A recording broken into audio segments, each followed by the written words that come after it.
Me and my co-author, Thomas Reiter,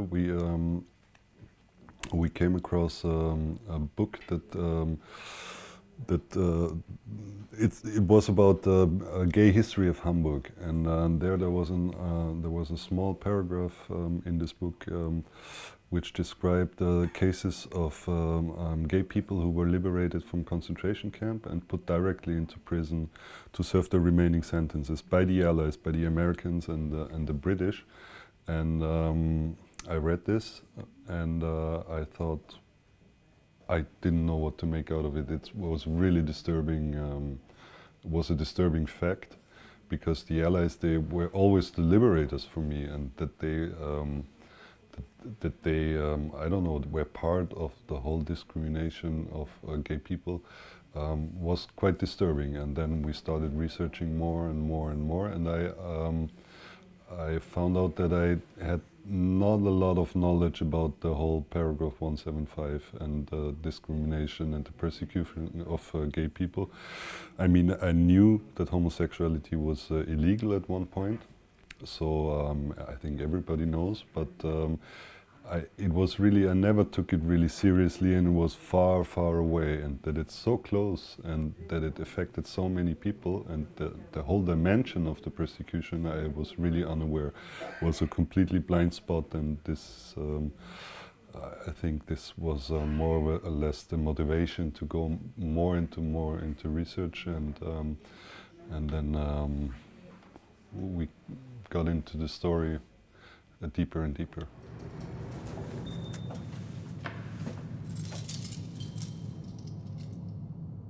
Come on, boy.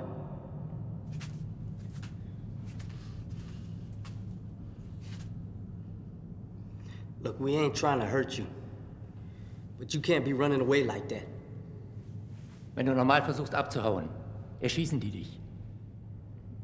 Hast du verstanden?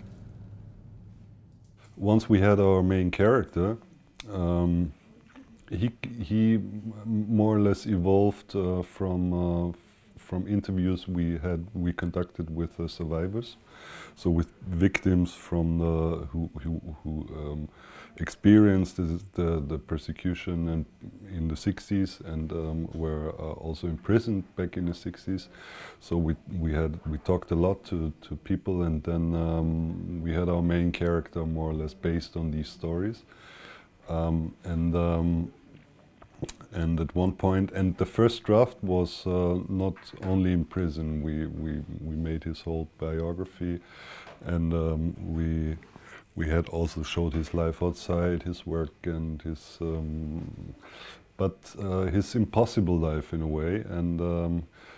And then we thought, okay, his whole life is like a prison in a way, you know. It's because he's illegal all the times. The minute he serves his sentence and puts his foot out of jail, he's persecuted again because he can't change who he is. So his whole life is a prison, and that's I think that's the reason why we said, okay, the prison is the metaphor, the symbol for his life, and there he's trapped in a kind of time loop, you know. So we wanted to create the feeling that that it never ends, it never stops for him. We jump back in time and come back again, jump back, and it's always it creates the feeling of him being trapped in this labyrinth in a way. Und hoch.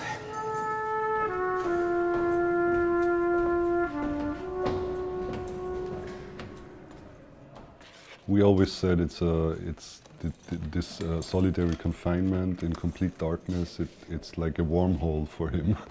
So it's a wormhole to travel through space and time in a way. And he always finds himself in the same situation, being locked up. And I mean, in a prison is a place where not many things changes. Over many years it stays more or less the same place, and it always stays the same system. You have cells, you have bars, you have and that makes the story universal in a way for us because you can take a prison in Mexico, you can take a prison in, I don't know, in the Philippines or in China. It's always the same. You have cells, you have bars, you have guards, and it's the systematical oppression is always the same. Yeah, it's always the same mechanisms of oppression.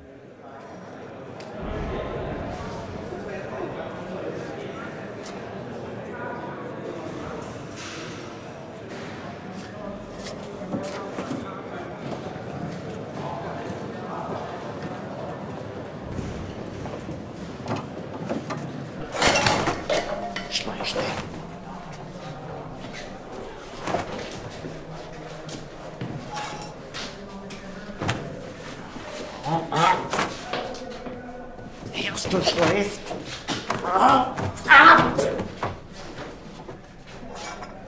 Verpiss dich! Hey! Was soll das? Ich will den Perversen nicht bei mir. Das ist mir scheißegal. Stecke bei wem anderen rein. Los jetzt! The circumstances he's living in is it's just the basis for the story because within this frame we have our two characters. I think that's the reason why Victor came into the story more and more. I mean, he was there when we made this biography of Hans.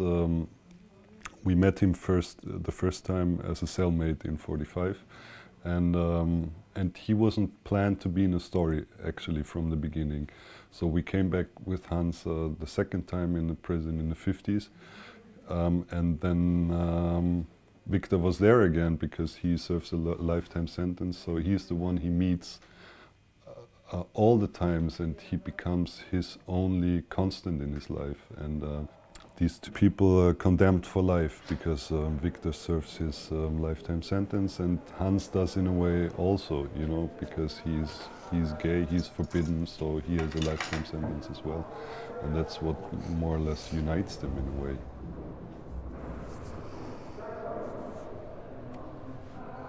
Always fascinated me. I mean, you have one of the most ugliest places in the world, but what you find there, you find human needs. You know, the need for closeness, the need for tenderness. That's especially in a place like a prison. It gets urgent in a way, and I always tended to see the film as a mix between two genres, between the prison genre and the love story, and we always tried to find a way in between, you know, these two genres, and because we have the rawness and the brutality of the prison and the law enforcement, and within this we have our characters trying to find love and trying to find human closeness. Yeah. The film is also about how humanity can never be completely be destroyed institutionally by a system, you know.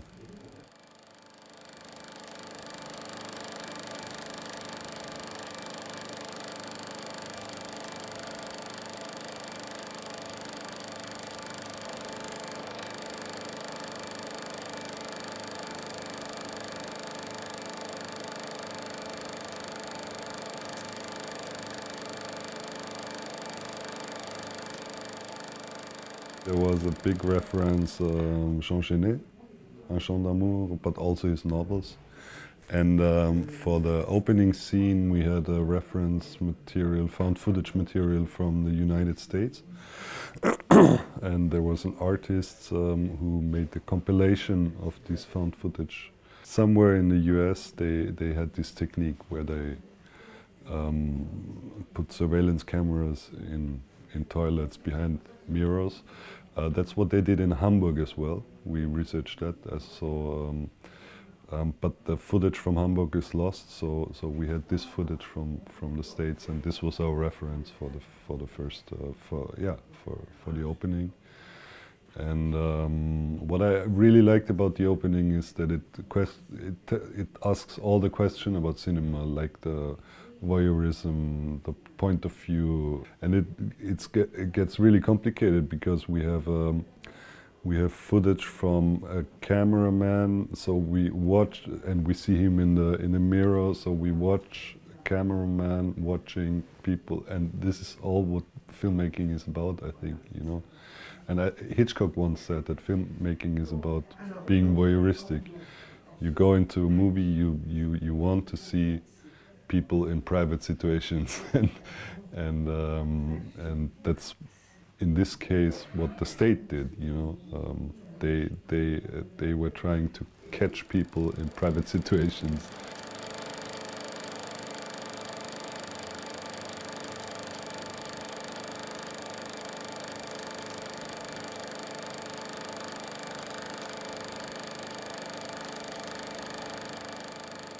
For the lighting, we with Christelle, we tried to find a way to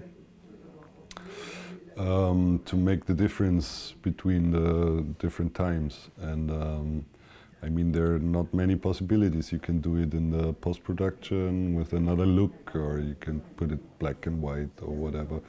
And in this case, we said, no, let's stick to reality and let's use the light, because we have a long time span where, so in 45 they used different lights than in the 60s. So this was how we wanted to create the differences. We had bulbs and the tungsten in or the yellow, very yellow tungsten bulbs in the 45.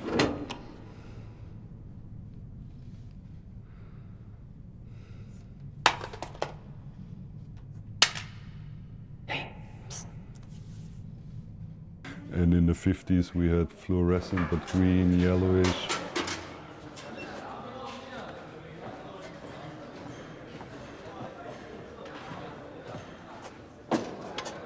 And in the 60s the light is colder already. It's bluish, green. It gives a sense something is different.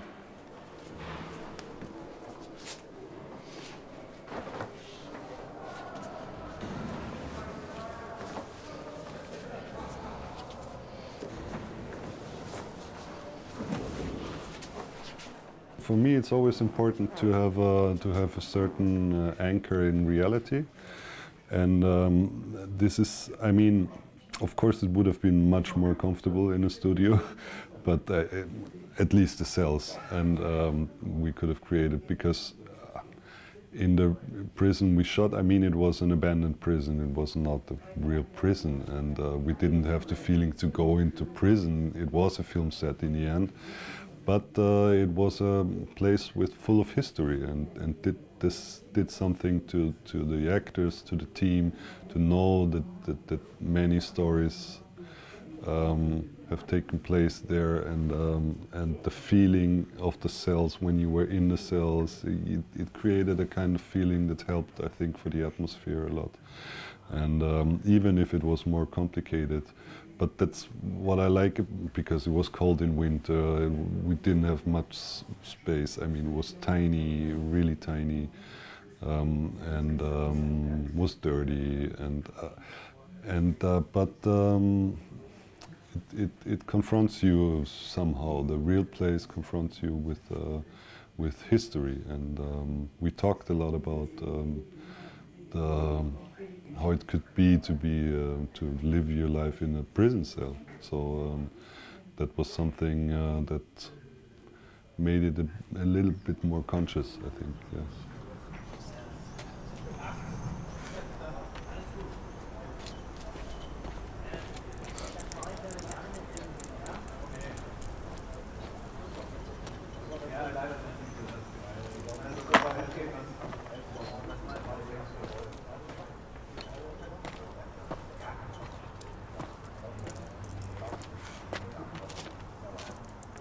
Wo ist der?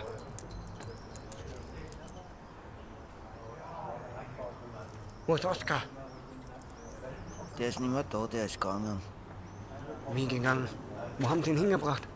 Die haben ihn nirgends hingebracht. Der hat sich verabschiedet durch den Seiteneingang. Der ist vom Dach gesprungen gestern.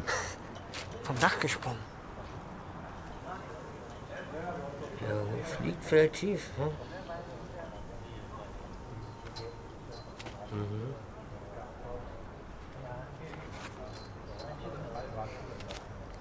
Bist du oder bin ich? Du bist dran. The film is all about freedom in the end, you know, and the one who finds freedom in killing himself, in committing suicide, the other one who finds freedom within this Victor who can't deal with his guilt, and he finds freedom, finally finds freedom in this prison, in this being imprisoned, and Hans who finds the freedom that he finally can decide what he wants, how he wants to live his life, and finally has a free will and a free can decide freely. And for the other one, I mean, he, like Leo, the teacher, he will go back and be locked in a society. So he will go back in a bigger prison actually than the prison he was in. So it's all about, all the stories are in a way about freedom.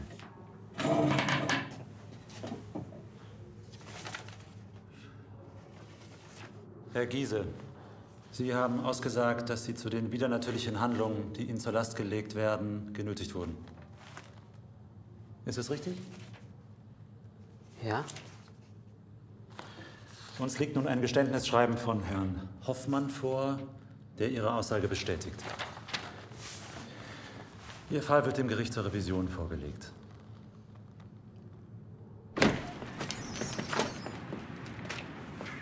Art, it's always about aesthetics, you know, it's always about trying to create, to compose a beautiful image, no matter where you are. That's why maybe it would be impossible for me to shoot to create a concentration camp, for example, because the cinematic image is always beautiful in a way.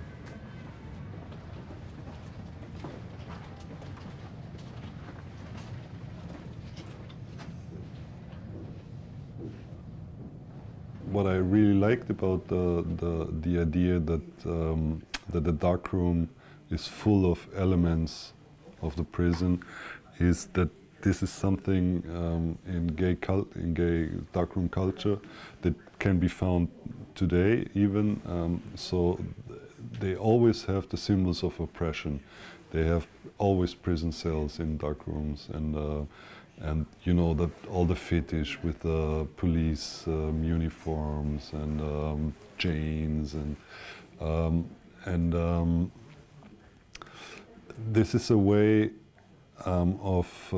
this is a kind of irony, I think. It's they take these symbols and play with them, and that's also something provocative in a way. That's what I really like about the darkroom culture. It's they're trying to create a rough place, and inside it's and what they do there is quite tender and I think loving in a way. Yeah.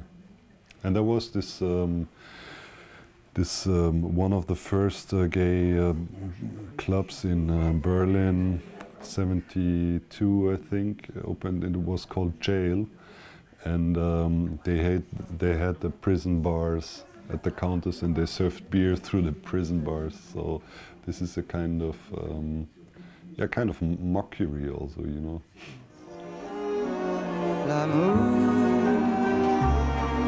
L'amour, c'est parfois même aussi que le visage d'un autre. I have mainly positive reactions, I have to say. Conservative forces are coming back strongly in our democratic societies also. We have laws again, discriminating laws, and it's not only concerning gay rights, it's concerning the freedom of journalism, the freedom of speech. I mean, all the democratic rights are very easily endangered, I think, and we see that in all democratic societies in all over Europe and in the US, especially in the United States. I think it's a dangerous development for me politically. But then on the other side, I mean, also the historical part of the film. It's only for me. It's a kind of the circumstances our characters live in, but within these circumstances, we try to tell a story that is universal, that you can watch in 50 years, and when everything is different. I don't know. So it's a story about two human beings, and a story about friendship, love, whatever you call it. Yeah. L'amour, l'amour, l'amour,